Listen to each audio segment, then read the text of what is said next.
오늘 우리에게 주시는 하나님의 말씀은 사도행전 9장 1절에서 2절 말씀입니다. 사울이 주의 제자들에 대하여 여전히 위협과 살기가 등등하여 대제사장에게 가서 다메섹 여러 회당에 가져갈 공문을 청하니, 이는 만일 그 도를 따르는 사람을 만나면 남녀를 막론하고 결박하여 예루살렘으로 잡아오려 함이라. 아멘. 얼마 전 제가 젊은 시절부터 알고 지내던 한 권사님께 통화할 일이 있었는데, 서로 젊을 때 만나서 오래 세월이 지나서 이분도 나이가 지금 한 70대 정도 되신 분입니다. 어떻게 지내시느냐 안부를 묻는 가운데 당신이 얼마 전에 위암 수술을 하셨다는 거예요. 그래서 깜짝 놀랐습니다. 2년마다 한 번씩 하는 그 건강검진을 받으러 갔다가 의사가 조금 이상하다, 조직검사 해보자. 그러더니 며칠 뒤에 검사 결과 이게 위암 영기인데 수술을 하자고 권하더래요. 그런데 이 권사님이 납득이 안 가는 거예요. 아니, 전조 증상도 없었고 통증도 없고 아무 몸에 이상이 없는데 내가 무슨 암이냐, 그리고 무슨 수술이냐. 그런데 의사가 자꾸 더 늦기 전에 수술하는 게 좋다고 하더래요. 그래서 가족들이 수술을 해야 된다고 또 밀어붙여서 수술 날짜를 잡고 수술을 했습니다. 수술을 다 하고 나서 이제 병실에 있는데 의사가 사진을 보여주는 거예요. 자기 몸에서 떼어낸 큰 암덩어리를 보여주는데, 그때서야 이분이 자신의 가슴을 쓸어내리면서, 야, 내 몸에 이상이 없다고 해서, 내가 느낌에 아무렇지 않다고 해서 건강이 괜찮은 게 아니었구나, 큰일 날 뻔했구나, 이렇게 안도의 한숨을 좀 쉬고 지금은 식단 조절, 운동요법을 통해서 건강을 힘쓰고 있다. 이런 얘기를 들으면서 제 생각 속에, 사람이 아무리 건강하다고 해서 나는 괜찮아 이러고 건강검진 안 받으면 큰일 난다.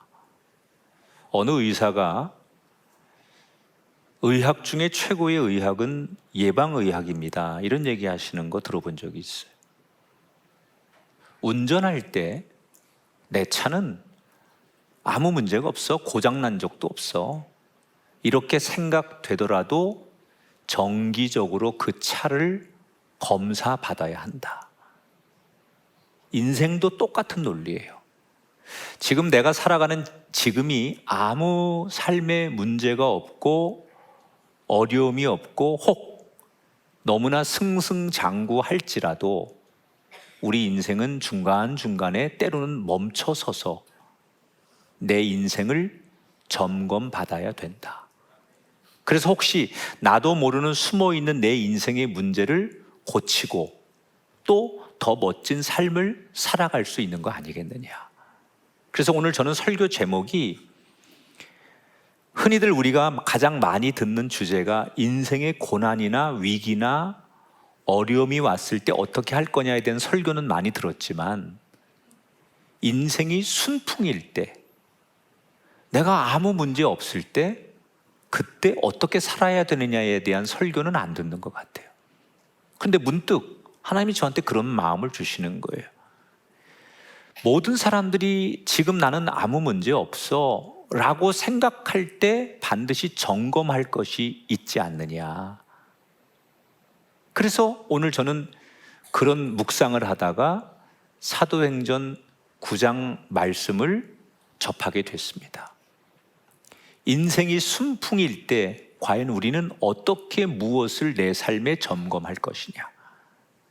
오늘 이 본문 말씀은 바울이 튀르키예, 과거의 터키죠, 남부에 있는 다소라는 도시에서 태어난 사람입니다. 바울은 원래는 유대인이에요. 그런데 외국에서 태어나는 바람에 로마 시민인 상태로 태어납니다. 비록 자기가 외국에서 태어났지만 자기의 뿌리는 유대인이기 때문에 그는 자라면서 유대인이라는 긍지를 가지고 살아요. 그래서 그는 때때로 히브리 이름으로 자신을 부르는 걸 좋아했어요. 그게 사울이죠.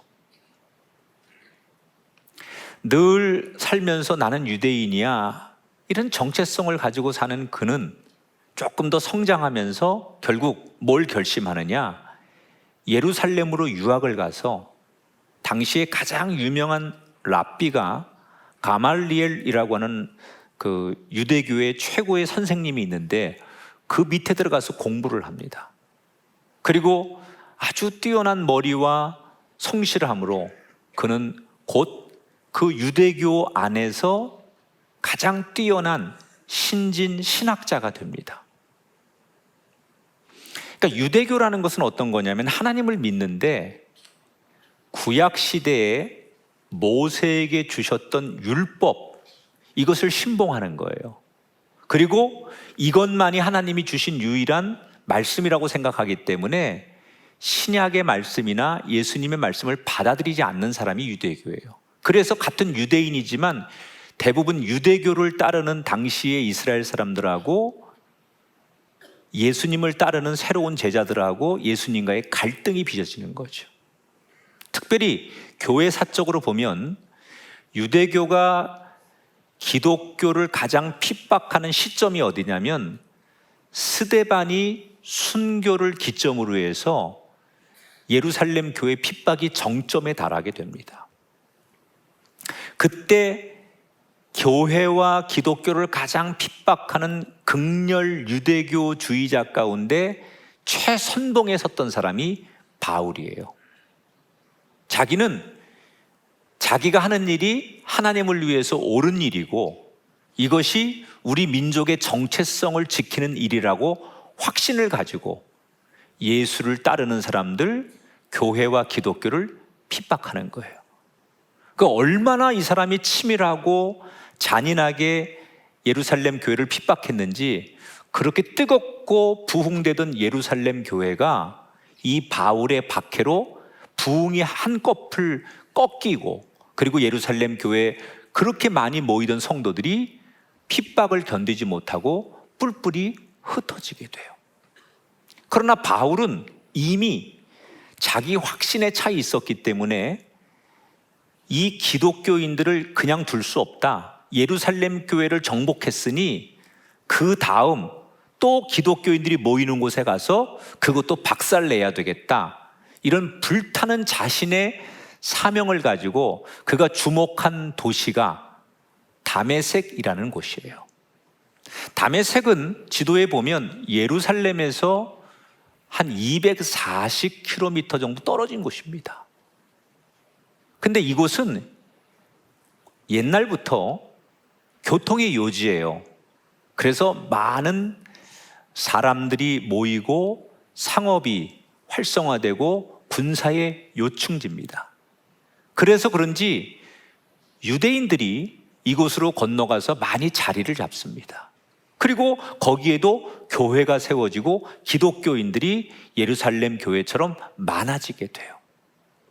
그러니까 바울의 입장에서는 예루살렘을 핍박하고 그 다음 거의 예루살렘만큼 많은 교인들이 모이는 다메섹에 가서 기독교인들을 모조리 잡아야 되겠다.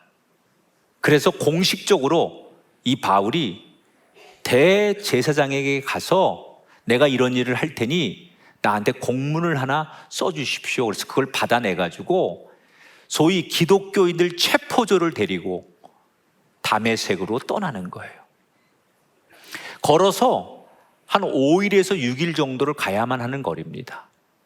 열심히 다메섹에 드디어 도착을 다 합니다. 저 앞에 다메섹이 보이는 거예요. 그런데 바로 그 순간 바울이 일평생 한 번도 경험해보지 못하고 상상할 수 없는 일을 만나게 됩니다. 자기가 수없이 다녀본 길이지만 정오의 햇빛보다 더 강렬한 빛이 갑자기 자기 얼굴에 확 비치는데 눈을 뜰 수가 없는 거예요. 앞이 보이지 않는 거예요. 그 빛 때문에. 그런데 더 충격적인 것은 그 강렬한 빛과 함께 자기에게 아주 또렷한 음성이 들리는 거예요. 누가 자기 이름을 불러요. 사울아, 사울아, 너는 왜 나를 핍박하느냐? 깜짝 놀란 이 사울이 누구십니까? 나 네가 박해하는 예수다. 너무나 또렷하게 들리는 이 음성과 대화 사이에 이건 바울이 부인할 수 없는 거예요. 저 하늘 끝에서 너무나 강렬한 난생 처음 경험하는 빛이 비침과 동시에 자기의 귓가에 또렷하게 들리는 예수님의 음성, 내가 질문하면 대답하는 예수님의 음성, 내 이름을 어떻게 아시고 부르고 나를 향하여 말씀하시는 예수님, 내가 그동안 그토록 가짜라고 확신했던 그 예수 그리스도가 진짜인 것을 확인하는 시간. 너무나 큰 충격을 받은 이 바울은 앞을 보지 못하고 기진맥진한 상태에 동료들의 부축을 받고 다메섹에 간신히 들어갑니다. 그리고 그는 한 방에 식음을 전폐하고 3일 동안 울며 기도하기 시작해요. 뭐라고 기도했을까요? 하나님, 내가 그동안 믿고 내가 그동안 확신하고 내가 그동안 달려왔던 내 인생은 뭡니까? 나는 도대체 어디서부터 잘못된 거며 내가 그동안 살아온 내 인생은 뭡니까? 나는 앞으로 어떻게 살아야 됩니까? 그리고 하나님 앞에 울며 불며 기도하는 거예요. 자, 여러분께 한번 이렇게 물어보고 싶습니다. 지금까지 우리가 알고 있는 바울은 누구보다도 하나님을 잘 믿고 싶다는 소원이 강했던 사람 아닙니까? 그리고 지금까지 바울은 나는 누구보다도 잘 살고 있다고 자부하던 사람이었어요. 그런데 오늘 성경에 보니까 그가 내가 어디서부터 잘못된 걸까? 내가 왜 이렇게 된 걸까? 내가 믿고 의지하고 내가 확신하던 것이 아무것도 아닌데 그러면 나는 어떻게 살아야 될까? 그렇게 잘 살아오던 바울이 어느 날 나는 잘못 산 거고 앞으로 어떻게 살아야 될지 울부짖는 이 바울의 지금의 모습을 상상해 보세요. 왜? 나는 나름대로 잘 살고 있다고 생각했는데 어느 날 내 인생이 잘못 살았구나. 이걸 그는 고백할 수밖에 없게 된 걸까? 물론 그가 예수 그리스도를 부인했기 때문에 그 말이 맞지요. 그러나 저는 오늘 본문 1절을 묵상하면서 그거보다 더 깊은 이유가 있다고 생각해요. 오늘 1절을 같이 한번 볼까요? 사울이 여전히 위협과 살기가 등등하여 이렇게 소개를 했어요. 이 구절을 헬라어 원문으로 보면 이런 뜻입니다. 위협과 살인을 숨으로 내쉬었다. 이게 어떤 얘기냐면 너무 분노와 막 씩씩거리는 그런 자기 안에 그 광기가 숨을 쉴 때마다 사람들이 느낄 정도로 숨속에 배어 나왔다, 그런 얘기예요. 도대체 살면서 무엇이 그로 하여금 사람들이 느낄 만큼 숨 쉴 때 위협과 살인을 숨소리까지 느낄 만큼 그는 왜 그랬을까? 자기는 기독교인을, 예수를 이렇게 하는 게 맞다고 생각하는 거예요. 그걸 확신하는 거예요. 하나님이 주신 율법 이외에 다른 것을 하나님이 주신 말씀이라고 믿는 그것들을 자기는 하나님을 위해서 그것을 막아내는 것이 진리를 사수하는 일이고 하나님을 위해서 해야 될 일이라고 자기 나름대로 확신을 했던 거예요. 여러분, 이 바울이 왜 잘못됐습니까? 이렇게 되기까지 단 한 번도 내가 확신하고 있는 이 생각을 객관적으로 검증해 본 적이 없어요. 내가 이렇게 생각하는 게 맞는 건가? 내가 이렇게 행동하는 것이 옳은 건가?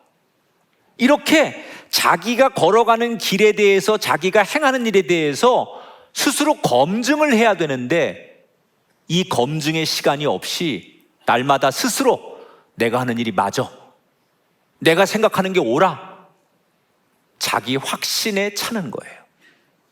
그러니까 사도 바울은 결국 내 확신 때문에 검증하지 않은 그것 때문에 오늘 성경에 결국 자신의 인생이 잘못 살았구나, 내가 헛살았구나, 이것을 뒤늦게 후회하게 되더라는 거죠. 저나 여러분이 살다 보면 내 인생이 술술 생각한 대로 풀리고 하나님이 나를 도우시는 것 같은 순풍의 시기를 만날 때가 있어요. 너무 기분 좋잖아요.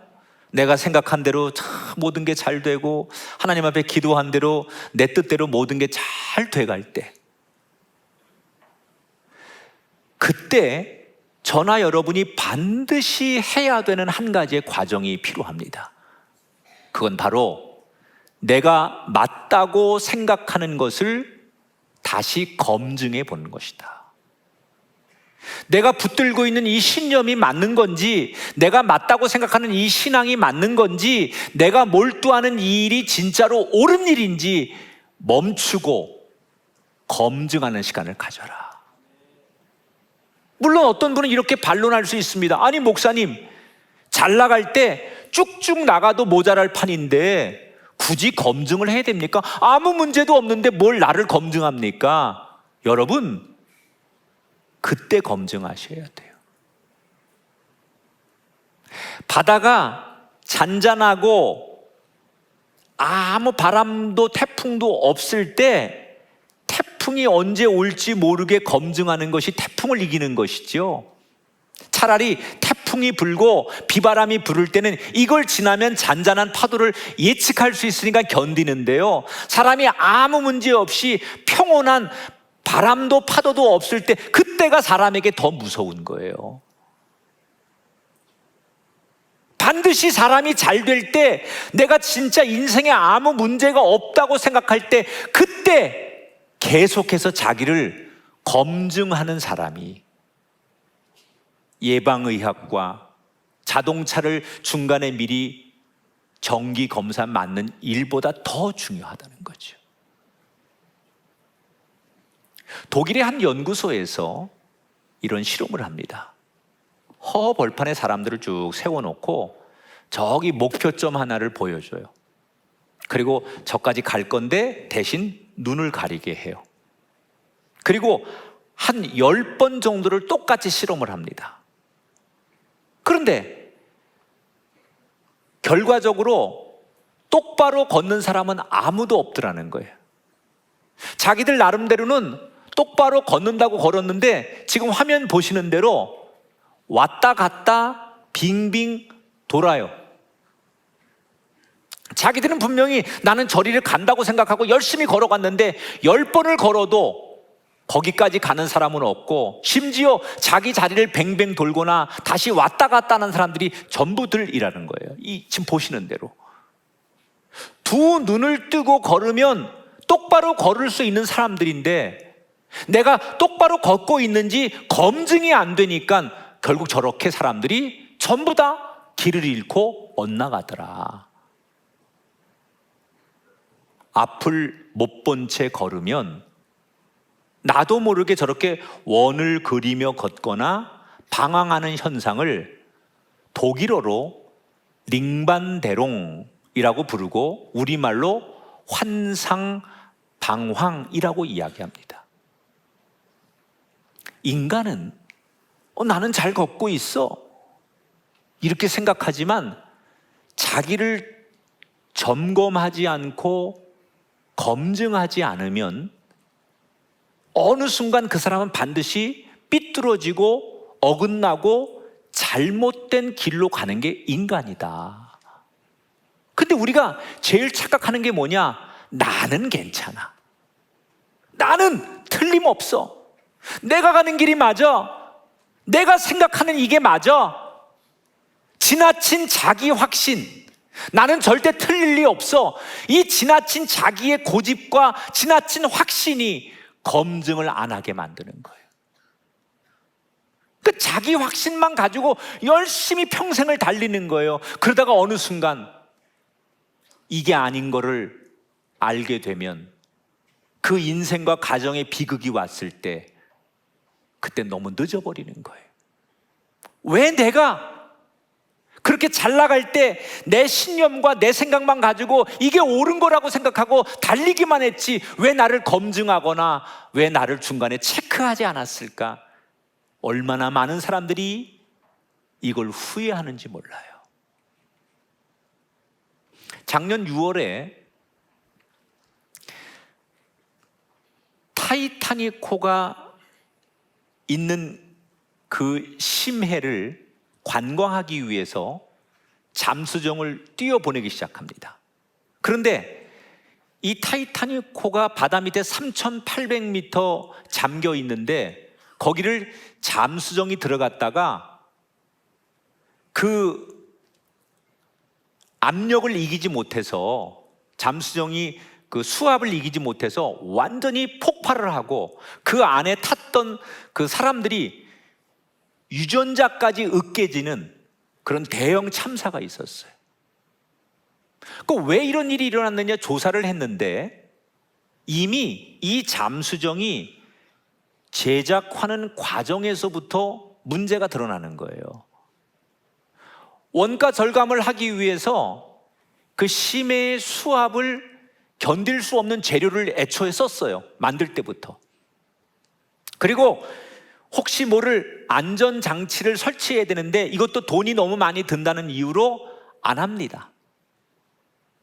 그래서 이 잠수정이 사용이 몇 번 될 때마다 사람들이 이거 위험하다, 이거 안 된다 이렇게 CEO에게 경고를 하는데도 이 CEO의 반응이 과간이었습니다. 뭐라고 얘기를 하느냐? 겁쟁이들이 나를 질투해서 징징거리는 거다. 주변에서 자기한테 이거 안 된다고 경고하고 검증을 얘기할수록 이 CEO는 더 자기 확신에 가득 차서 계속 밀어붙이는 거예요. 그리고 결국은 검증하지 않은 이 잠수정은 전문가들의 경고대로 참사를 가져오고 맙니다. 저나 여러분이 혹시 오늘 그 길을 걷고 있는 사람인지 몰라요. 내가 무조건 옳아. 내 말이 맞아. 여러분 누구 얘기도 듣지 않고 검증하지 않고 내 생각이 맞다고 옳다고 생각하는 순간 여러분은 언젠가 바보가 된다는 거예요. 신앙인이 정말 조심하는 거는요, 내가 하나님 앞에서 이게 옳다고 확신하는 순간 그때가 신앙인이 하나님과의 관계 속에서 어긋나는 거고 하나님과 멀어지는 거예요. 이렇게 신앙생활하는 게 맞는 거고 이렇게 기도하고 이렇게 하나님을 예배하는 게 맞는 거야, 이렇게 자기 확신이 가득 찬 순간 그때 신앙이 어려움을 당하더라는 거예요. 어떤 사람이 신앙생활 잘하는 거예요? 은혜를 받고 내가 뭔가 하나님 앞에 기쁨을 얻고 내 마음속에 하나님 주신 평안이 임할 때, 잘 나갈 때 그때 내 신앙을 또 검증하는 거예요. 제가 방송국에서 오랫동안 진행하던 토크 프로그램이 있었는데 이때 당시에 신유의 은사가 굉장히 강하게 나타나는 한 권사님이 그날 초대 손님으로 나온 적이 있었어요. 보통 방송국에서 너무 그렇게 신비주의 그리고 뭐 이렇게 신유의 은사 이런 사람들은 잘 안 부릅니다. 이게 논란이 있기 때문에. 그런데 이분은 작가들과 PD가 검증을 했는데 굉장히 건강하고 평이 좋아요. 그래서 인터뷰를 하고 이분을 출연시키기로 확정을 합니다. 어떻게 예수를 믿게 되었느냐? 이분 얘기는 자기가 결혼을 했는데 남편이 예수 믿지 않고 알코올을 너무 의지하면서 지속적이고 악질적인 폭력을 견디다 못해 젊을 때 삶을 포기하려고 집을 나왔대요. 그런데 막 떠돌다가 우연히 어느 새벽에 교회 새벽 예배가 열리는 곳이 있어서 아무 생각 없이 들어갔는데 거기서 난생 처음 사랑의 하나님을 만난 거예요. 그리고 그날부터 이제 세상을 의지하지 않고 하나님을 의지하면서 열심히 신앙생활을 하는데 자기에게 특별한 은사가 나타나기 시작하는 거예요. 옆에 교인들이나 주변 사람들이 아프다고 해서 그를 위해 기도해 주면 그 사람이 기도받고 나서 그 자기의 아픈 질병이 고침받았다고 그런다는 거예요. 자기는 그런 은사가 있는지도 몰랐는데 기도하다 보니까 자기의 기도 속에 사람들이 고침을 받더래요. 그래서 암 환자, 무슨 환자, 이런 환자를 위해서 열심히 기도했는데 그때마다 고침을 받는 거예요. 하나님이 나한테 이런 놀라운 은사를 주셨구나. 그러니까 사람들이 전국 각지에서 몰리는 거예요. 이 권사님이 놀라운 그 신유의 치유의 은사가 있다는 얘기를 듣고 그 환자의 가족들이나 뭐 별의별 사람들이 모이는 거죠. 근데 제가 중간에 이런 질문을 했어요. 권사님, 그 정도 되면 엄청나게 유혹이 많았을 것 같은데, 아니 환자들을 치유해주고 기도해서 고침받는 걸 보면 그 사람들이 열광하고 막 그런 사람들이 모여들어가지고 당신을 거의 뭐 이렇게 신처럼 여기거나 따로 우리끼리 무슨 모임을 하자거나 아니면 교회를 차리자고 하거나 이럴 텐데, 권사님은 이거를 지금 보니까 건강하게 잘 그런 걸 헤쳐나가고 그런 유혹들을 이기고 건강하게 사역을 해오신 걸로 아는데 어떻게 그런 유혹을 이길 수 있느냐? 똑같이 신유의 은사가 있지만 결국 나중에 보면 그것 때문에 대부분 무너지는데 권사님이 이걸 어떻게 이겨냈습니까? 이렇게 질문을 했어요. 그랬더니 이분이 저한테 그러는 거예요. 목사님, 제가 꼭 하루에 2시간씩 기도를 합니다. 그런데 평생 제 기도 가운데 하나님 오늘도 내가 이 병을 잘 고치게 해주세요. 하나님 오늘도 나한테 능력이 나타나게 해주세요. 이렇게 기도한 적은 한 번도 없습니다. 매일 2시간 기도의 제목의 전부는 뭐냐? 하나님 오늘도 저를 자랑하지 않게 해주세요. 하나님 오늘도 내가 교만하지 않게 하시고, 하나님 오늘도 사람들이 이 병을 고침받으면 나를 위해 절하지 말고 진짜 이 병을 고쳐주신 하나님을 보게 하시고 하나님께 영광이 되게 해주세요. 자기 매일 그 기도를 한다는 거예요. 자기를 중간중간 매일같이 검증하고 겸손하게 자기를 낮추는 이 기도가 지금 목사님이 물으신 대로 날마다의 유혹에서 나를 지켜준 것 같습니다. 여러분, 이 권사님이 자신을 하나님 앞에서 매일같이 검증했기 때문에 그 인생이 끝에 가도 아름다울 수 있었다. 우리의 인생이 다 이 권사님처럼 정말 저나 여러분이 날마다 하나님 앞에 은혜 받고 우리가 섬기고 살아가면서 이런 고백과 함께 이런 기도 제목과 함께 그 끝까지 아름다운 그런 인생들이 되기를 축복합니다. 혹시 이 자리에 나는, 우리 가정은, 내가 하는 일은 지금 별 문제 없이 잘 가고 있다고 생각되는 분이 있습니까? 내 신앙이 요즘 그 어느 때보다도 아주 평온하고 은혜가 충만하다고 생각되시는 분이 있습니까? 나는 지금 그 어느 때보다도 옳은 길을 걷고 있다고 생각되시는 분이 있습니까? 이만하면 나는 잘 살고 있어, 이런 생각이 드시는 분이 있습니까? 그렇다면 제가 그분들에게 강력하게 드리고 싶은 얘기가 있어요. 여러분의 그 생각 부정하는 건 아니지만 멈추시고 진짜 내 생각이 맞는지 검증을 해보세요. 말씀으로 검증하시고 하나님 앞에 기도하며 내 삶의 걸음을 멈추고 검증해 보십시오. 근데 정말 말씀이 나를 그렇게 동의해 주고 내가 기도했는데 하나님께서 그렇게 은혜로 동의해 주신다면 여러분의 그 확신이 맞는 거니까 또 열심히 걸어가셔야 돼요. 자기를 검증하는 시간, 자기를 돌아보는 시간, 그것이 순풍을 걷는 사람에게 반드시 필요한 과정이다. 이럴 때 아멘해야 진짜입니다. 이렇게 옆구리 찔러도 아멘 못하는 사람은 사람인 걸 포기하는 거예요.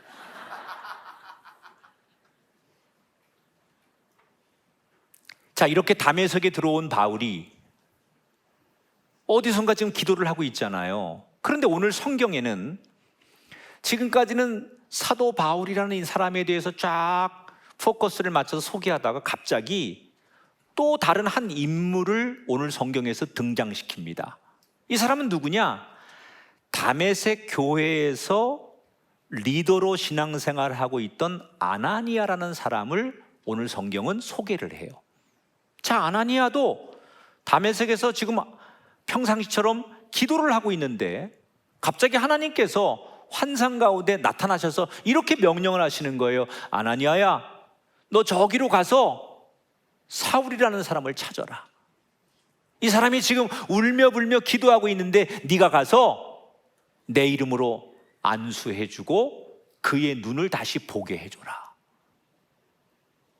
자, 아나니아가 하나님으로부터 이런 음성을 들으면서 한 단어 때문에 가슴이 쿵 내려앉습니다.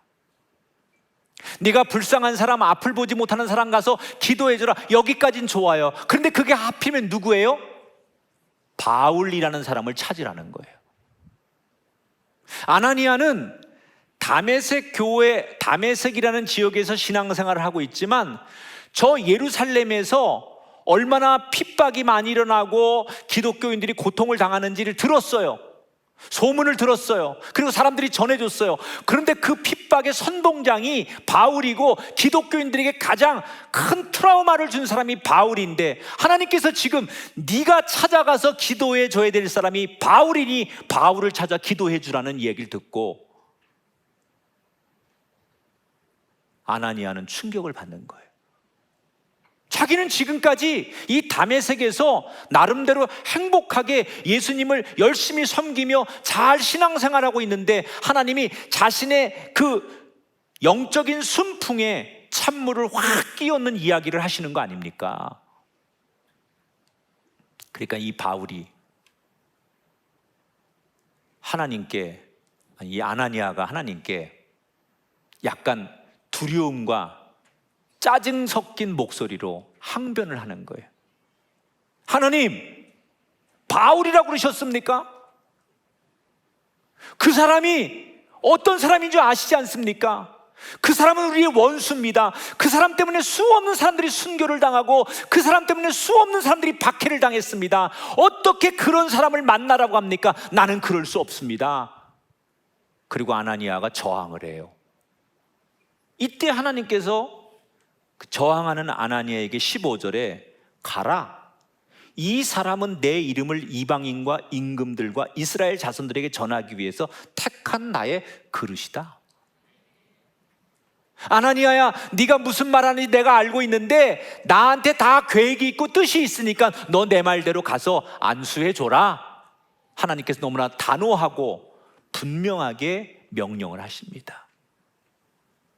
그때 저항하던 아나니아가 결국 17절에 가보니까 아나니아가 떠나 그 집에 들어가서 그에게 안수했다. 그 바울이라는 사람을 만나고 싶지 않았어요. 그는 어쩌면 복수하고 싶은 대상이에요. 그런데 아나니아는 결국은 내 생각 내려놓고 하나님의 뜻대로 합니다. 그리고 바울에게 가서 안수기도를 해줬어요. 그때 바울의 시력이 회복되고 그는 스스로 아나니아 앞에서 무릎을 꿇고 내가 예수를 믿겠노라고 고백하면서 그 자리에서 세례를 받습니다. 그리고 이 바울은 교회에서 다시 예수님이 어떤 분이고 예수님이 전한 복음이 뭔지를 양육을 받아요. 그리고 그는 머지않아 그렇게 기독교를 박해하던 박해자에서 이제는 기독교를 전하는 전도자가 되는 것으로 오늘 본문이 끝납니다. 사람들은 오늘 사도행전 9장의 얘기를 통해서 오늘 이야기의 주인공이 바울이라고 생각해요.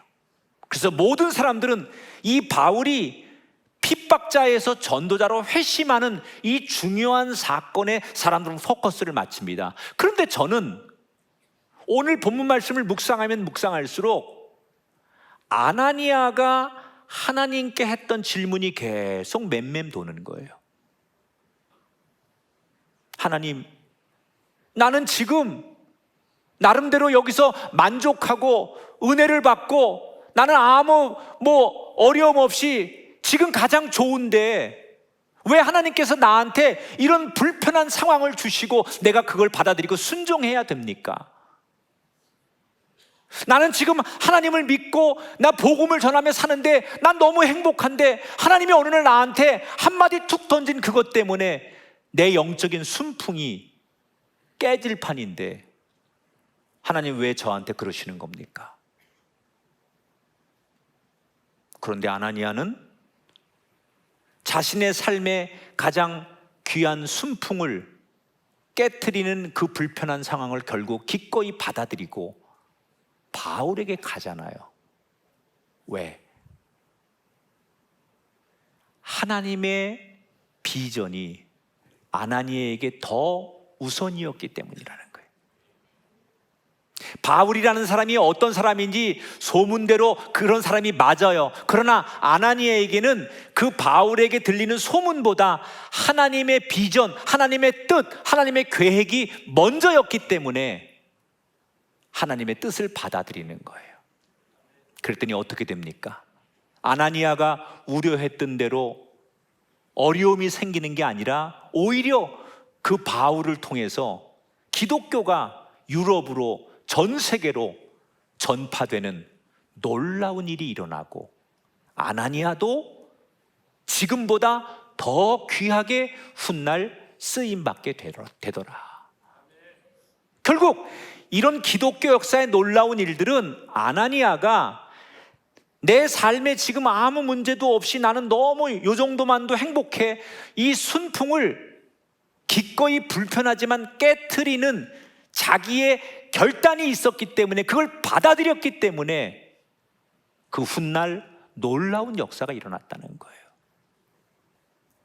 저나 여러분에게 하나님이 어느 날 이럴 수 있어요. 네가 그렇게 마주하고 싶지 않은 그 사람 가서 만나라. 하나님, 그 사람 안 만나고 지금 내가 만나는 사람들하고 만나는 게 전 너무 행복해요. 나 굳이 그렇게 불편한 사람, 나한테 어색한 사람, 나 그 사람 만나는 거 원하지 않아요. 내가 지금 만나는 사람만으로도 나 너무 행복해요. 그런데 오늘 하나님께서 내 삶의 순풍을 깨트리시는 거예요. 너 굳이 네가 불편해 여기는 그 사람 가서 마주해라. 또 내가 전혀 가고 싶지 않은 지역으로 나를 이사가게 하신다든지 전근을 가게 하신다든지, 그게 여러분 내 삶의 순풍을 깨트리는 거 아닙니까? 하나님께서. 여러분들 가운데 이런 분도 있을 거예요. 나는 꿈의 교회가 터치를 안 해서 좋아. 그냥 꿈의 교회는 사람도 많고 그냥 예배 때 가서 가만히 앉아서 은혜만 받고 돌아와도 꿈의 교회는 좋아. 난 그래서 꿈의 교회를 나가. 이런 분도 있어요. 4명 정도. 그런데 어느 날 교회에서 그렇게 나는 정말 너무 지금 내가 신앙생활하는 게 나는 편안하고 지금이 너무 만족스러운데, 어느 날 교회에서 목회자가 전화 와서 성도님, 내년부터는 셀 리더 좀 맡으시고 성가대도 봉사하시고 이런 것 좀 맡으세요 라고 말할 때 여러분은 지금의 내가 누리고 있는 이 영적인 순풍을 깨트려야 되는 상황을 마주하는 거예요. 그때 여러분이 결정할 수 있는 건 두 가지예요. 난 지금이 좋은데, 난 이렇게 신앙생활하는 게 좋고 내가 만나고 싶은 사람만 만나고 살아도 나는 아무 불편함 없고 내가 여기 있는 게 너무 좋은데 하나님은 굳이 왜 내 삶에 지금 내가 누리고 있는 것들을 깨트려 가면서까지 새로운 일을 하라고 하는 걸까? 이때 아나니아처럼 나는 못해요? 이렇게 저항하는 사람도 있고, 그게 하나님이 내가 생각하는 불편함을 아시지만 하나님이 뭔가 계획이 있고 뜻이 있고 비전이 있어서 나를 그렇게 원하신다면 하나님의 뜻을 앞세울 때 아나니아처럼 불편함 속에서, 순풍 속에서 우리의 진정한 인생의 길을 만난다는 거예요. 여러분, 내가 만나고 싶지 않은 사람이 있는데 하나님의 뜻이라면 기꺼이 만나십시오. 그게 순풍을 걷는 우리의 자세예요. 내가 생각하지 않은 곳으로 나를 이동시키거나 하나님께서 내가 가고 싶지 않은 곳으로 나를 보내실 때 그게 하나님의 뜻이라면 순종해 보십시오. 교회에서 여러분에게 섬김을 부탁하거든 불편해도 기꺼이 받아들여 보십시오. 당장은 불편한 것 같아도요, 시간이 지나면 아나니아처럼 여러분의 인생에 더 큰 기쁨의 순풍을 만나게 될 줄 믿습니다. 여러분이 지금 순풍을 만나셨다면 절대로 그 순풍에 안주하시면 안 돼요. 난 지금 내 인생에 가장 평안하고 내 인생에 가장 걱정 없고 난 지금 내가 살아온 인생 중에 제일 만족스러워, 더 욕심도 없고 지금처럼만 살았으면 좋겠어. 그게 여러분의 생각이잖아요. 근데 하나님께서 때때로 우리의 그런 삶을 흔들어 놓으시는 거예요. 네가 지금 여기가 좋사오니 난 이렇게 사는 게 내 소원이, 제발 더도 말고 덜도 말고 요만큼만 살았으면 좋겠습니다. 그건 여러분이 안주하시는 거예요. 물론 지금 여러분이 누리는 평안을 불안해하거나 또는 두려워하라는 뜻은 아닙니다.